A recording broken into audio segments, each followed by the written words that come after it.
नमस्कार, मैं हूं गरिमा। दी सिनेमा शो के आज के एपिसोड में हम बात करेंगे वॉर 2 के टीजर की। टीजर देखकर पब्लिक क्या बोल रही है वो आपको बताएंगे। साथ ही अक्षय कुमार ने परेश रावल पर 25 करोड़ का मुकदमा क्यों कर दिया, इसकी जानकारी भी देंगे। इसके अलावा अक्षय की OMG 3 से जुड़ा अपडेट भी देंगे। तो चलिए शुरू करते हैं आज की खबरों का सिलसिला।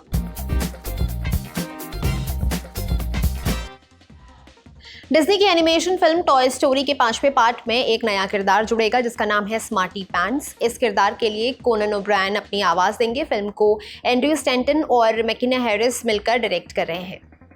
टॉम क्रूज की film mission impossible the final reckoning 17 मई को सिनेमाघरों में रिलीज हुई थी। पहले और दूसरे दिन की कमाई के बाद फिल्म की कमाई में ड्रॉप आया है। पहले दिन फिल्म ने 16 करोड़ 50 लाख रुपए और दूसरे दिन 17 करोड़ रुपए की कमाई की थी।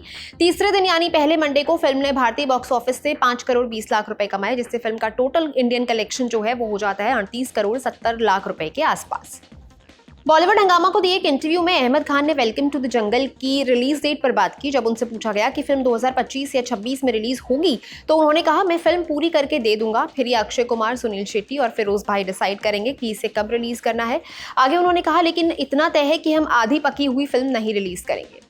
रणदीप हुड्डा की अगली फिल्म एक मिलिट्री वॉर ड्रामा होगी। ये इंडियन आर्मी की सबसे कॉम्प्लेक्स इंटरनेशनल ऑपरेशन खुखरी पर बेस्ड होगी। साल 2000 में इंडिया, घाना, ब्रिटेन और नाइजीरिया ने मिलकर साउथ अफ्रीका के सियरा लियोन में ऑपरेशन लॉन्च किया था और 233 भारतीय सैनिकों को बचाया था। रणदीप फिल्म में मेजर जनरल राजपाल पूनिया का किरदार निभाएंगे। ऋतिक रोशन और अक्षय कुमार की वॉर 2 का टीजर आ गया है। ये टीजर 1 मिनट 34 सेकंड लंबा है। टीजर की शुरुआत जूनियर NTR की आवाज से होती है। वो कबीर को ललकार रहा है। टीजर में ऋतिक और NTR के फाइट सीन भी दिखाए गए हैं। वॉर 2 YRF स्पाई यूनिवर्स की छठी फिल्म है। इसे अयान मुखर्जी ने डायरेक्ट किया है।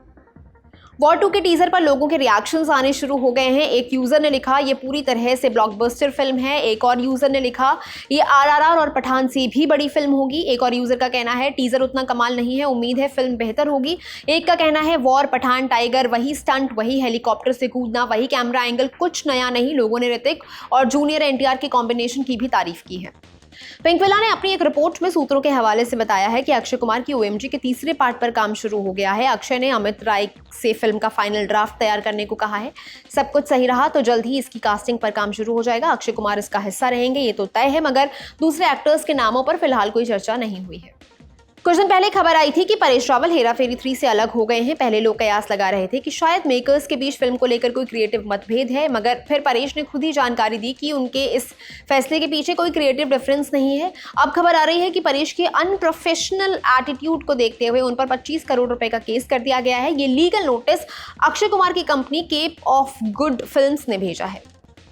डायरेक्टर मेहरान अमरोही की फिल्म चिड़िया का ट्रेलर आ गया है। ये शानू और बुआ नाम के 2 भाइयों की कहानी है जो मुंबई की एक चौल में रहते हैं, लेकिन उनके सपने बहुत बड़े हैं। फिल्म में विनय पाठक और अमृता सुभाष भी अहम रोल्स में हैं। ये फिल्म 30 मई को चुनिंदा सिनेमाघरों में रिलीज होगी।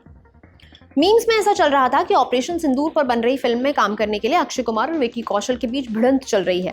अब ट्विंकल खन्ना ने इस मसले पर बात करते हुए इन सभी खबरों को गलत बताया है। ऑपरेशन सिंदूर के बाद से ही फिल्म मेकर्स में ये टाइटल रजिस्टर करवाने की होड़ मच गई थी। आमिर खान और राजकुमार हिरानी दादा साहेब फाल्के की बायोपिक पर काम कर रहे हैं। अब इसकी रिलीज डेट भी आ गई है। ये फिल्म 23 अप्रैल 2027 को दादा साहेब की 157वीं जयंती के मौके पर रिलीज करने का प्लान है। फिल्म का प्री प्रोडक्शन अक्टूबर में शुरू हो जाएगा।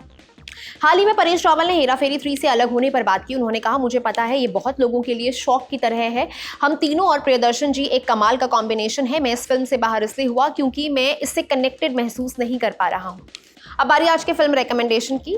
मिशन इम्पॉसिबल का 8वां पार्ट सिनेमाघरों में रिलीज हो गया है, लेकिन उससे पहले आप मिशन इम्पॉसिबल के पिछले 7 पार्ट जो हैं वो रिविजिट कर सकते हैं। मैंने हाल ही में सारे पार्ट्स रिविजिट किए और मुझे उतना ही मजा आया जितना मुझे उन्हें पहली बार देखने में आया था। आप भी डेफिनेटली उन्हें रिविजिट कर सकते हैं और अगर आपने हाल ही में रिविजिट किए हैं, जैसा कि मेरे बहुत से दोस्तों ने किए हैं, तो आप कॉमेंट करके बता सकते हैं। आज के सिनेमा शो में इतना ही। दीजिए इजाजत, कल फिर होगी मुलाकात। मैं हूं गरिमा, आप देख रहे हैं लल्लन टॉप सिनेमा। शुक्रिया।